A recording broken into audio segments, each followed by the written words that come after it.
खूबसूरत बात। एक बुजुर्ग से किसी ने पूछा कि इबादत करने के लिए बेहतरीन दिन कौन सा है।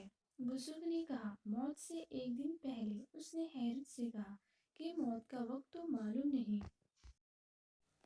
एक वली से इब्लिस ने कहा, तुझे अल्लाह पर बहुत यकीन है तो ऊंचे पहाड़ पर चढ़कर छलांग लगा दे, देखते हैं कि तेरे अल्लाह तुझे बचाता है कि नहीं।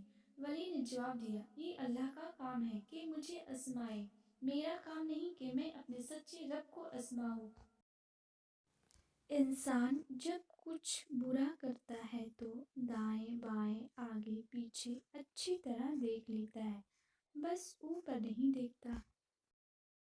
खुदा को नाराज करके लोगों को राजी ना करो, क्योंकि लोगों के बदले दूसरे लोग मिल सकते हैं, मगर खुदा के बदले दूसरा खुदा नहीं मिल सकता।